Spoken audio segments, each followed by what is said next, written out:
So, this is a bit of a weird one. We here at Wolf Entertainment are no strangers to looking at DC animated products, like some of the specials attached to DVDs or Batman the Animated Series episodes. But to tackle a show that not only spends its time to craft a long narrative underneath each episode, but picking out one episode that is 10 away from the season finale is certainly a decision. However, there's a simple reason I've chosen this episode, and that is, I really like it. It's a great concept for an episode, and I can't wait to show it off. But before I do, I am obligated to do some filling in. Our team has been filled out with the important characters. I said the important characters. We got Calderon, aka Aqualad, the sidekick to Aquaman, and an original character made for the show, acting as our leader ever since episode 4, and taking true command of the team since episode 13. Dick Grayson, aka Robin, you know who he is. Wally West, aka Kid Flash, the jokester and flirtatious member of the group who is close friends with Robin and bickers with Artemis. Connor Kent, aka Superboy, a genetic clone of Superman made as a weapon, but who was freed by the boys and is experiencing what it is to be free. McGann, aka Miss Martian, a Martian girl who is getting used to Earth, but is also the communication center for the group thanks to her psychic powers. And Artemis, the last main member to join, who had to earn the trust of everyone else, and is a little bit of a spitfire with her constantly calling out Wally's flirting or chiding him every now and again. Oh, and Zatanna is here. Hi, Zatanna. The team has been on numerous missions, stopping various bad guys and uncovering different strands of information, but still very much in the dark of the true villain organization, known as The Light, whose true plan has been going off without a hitch, with them amassing resources from every part of the world, and has gotten to a good position in regards to their team functioning as a unit. Without further ado, this is Failsafe. We open up with an alien ship arriving on Earth, only to be met by Batman, Hal Jordan, and Jon Stewart. So it vaporizes the Green Lanterns, Superman, Martian Manhunter, Captain Atom, and Captain Marvel, and even Batman without any problems. With their celestial defenses, as they are called, gone, it is up to the Justice League to defend the planet with the team on standby should the League fail. And I have to say, your entire spacefaring forces is made up of Superman, Martian Manhunter, 2 Green Lanterns, Captain Marvel, and Batman. That has got to be the weakest defense force possible. Guy Gardner exists, so he can easily be brought aboard. I'm sure Wonder Woman would do fine if given the oxygen masks, and... Oh god, there really isn't anyone left at this point in time that could do well in space. After the sick but short opening, we see that the aliens have started to wipe out cities with a small air force, including the other adult heroes like Flash, Zatara, Green Arrow, Black Canary, Hawkman, Hawkwoman, Wonder Woman, and Red Tornado, as well as some others.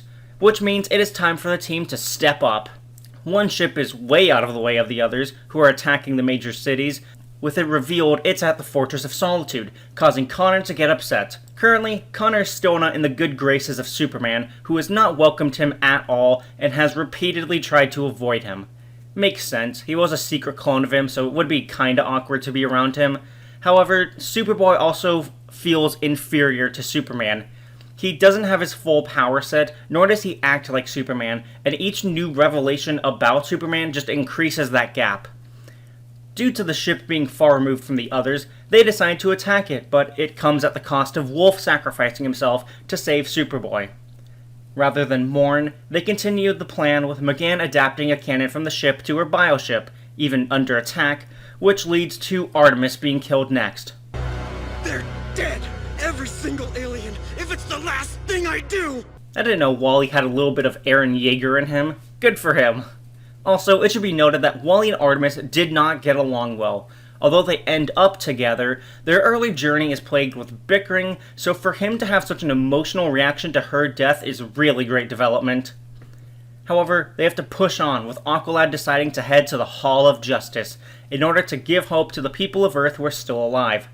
It's not a tactical decision, but an emotional yet important one during these hard times, and highlights why he was chosen as leader. Also, there's a nice moment with General Eiling telling Connor that he has basically replaced Superman since he's the next closest thing. So, now they have the military on their side. Great, they can start to make a comeback. Also, Martian Manhunter has returned. somehow, but with a case of memory loss. With his return, Wally comes to an idea. The cannons are shooting zeta beams, which in this world is used for interplanetary travel, so that means the people aren't being killed, but teleported. And this is a really great moment too. See, in episode 7, Kid Flash is brought on a mission to rescue Dr. Fate's human host and has to face off against Clarion the Witch Boy and a fraud sorcerer. Throughout the episode, he is denying the existence of magic and tries to create scientific explanations for all of it up until he needs to let go and don the Helmet of Fate. So this is a nice regression of his character, where he needs to find solace in something scientific, although this time it's about someone's death rather than the existence of magic. Unfortunately, they get attacked and must retreat one at a time, with the military deciding to hold the line for all the heroes to get through and hopefully win this fight. Before leaving, Superboy ends up saving a wounded soldier before himself, forcing Aqualad to throw Martian Manhunter through and getting vaporized himself. Losing their leader means someone else has to step up, and thanks to a line in episode 4 in which Aqualad states he would be leader up until Robin is able to lead, we have reached the time where Robin needs to step up. Whereas Aqualad is more empathetic and reasonable to his team, Robin is focusing solely on the mission, with that current mission being a direct assault to the alien mothership to hopefully find all the lives that got teleported. So, Superboy has to act as a diversion to allow them time to get inside, although McGann realizes that Robin is basically throwing Superboy to the wolves. However, he accepts this role, because it's what Superman would do. Before leaving, they get all the remaining heroes together and broadcast a message of hope. So the plan is a go. The Martians sneak in first while Superboy terrorizes the outside of the ship and allows for Robin and Kid Flash to get in after. Superboy is not enough, of course, and Kid Flash attempts to calm a grieving McGann with the knowledge that their cannons only teleport. Martian Manhunter rebukes the idea, claiming they are disintegrating everyone and their mission holds no purpose, with Robin confirming the first part of his statement, but believing their mission has a purpose still. The final stage of their plan is in motion. Robin and Kid Flash place their bombs in the core of the mothership, but are unable to escape, with Robin ordering the Martians to leave, and the two go out fighting in their final moments. But round 2, baby! Another mothership lands just seconds after the destruction of the first. And then Martian Manhunter kills McGann. Yep, Pup Wolf was taken aback by that when first seeing it as a kid, because how do you just have a scene with a hero you grew up with, out of the blue, killing his niece after losing every character from the show and in the most dire situation possible? The reason is soon revealed, with everyone alive and waking up from their headaches. The team was put into a mental simulation created by Martian Manhunter that was designed to create a hopeless situation while their consciousnesses were aware that none of it was real. Until Artemis was killed. McGann believed that Artemis had died, and then linked with everyone else's mind to make them forget it was a simulation too, including Artemis. Martian Manhunter's memory loss was caused by him being overwhelmed by the collective grief, and only when it was him and McGann could he clearly remember his mission to shock her nervous system awake. And that's the episode. A very tightly written episode, with scenes cleanly moving from one to the next, and I really love it. One of the best things a writer could ever do is to put their characters through stressful moments. It's a great way to develop a character because it shows what they are like in a dire situation. Do they fall to the pressure and need help to rise? Do they try to hide their feelings and push on? Do they valiantly rise to the challenge? How do they react? Although all the characters initially don't grieve with the loss of Wolf, all bets are off as soon as Artemis dies, and we get a good range of reactions. McGann is the most emotional as it goes on, but Wally goes through rage and grief, then denial, before being forced to accept she's gone. Aqualad, Robin, and Superboy all simply accept the reality and push onwards, but find different meanings in their actions. Aqualad has a mix of completing the mission and providing morale for the people. Robin is focused on the mission no matter the cost, and Superboy is just doing his best job to do what is right to live up to the mantle of Superman that he now wears. It's great stuff, with great small moments in between that I've talked about. Not only that, but the ending is painful.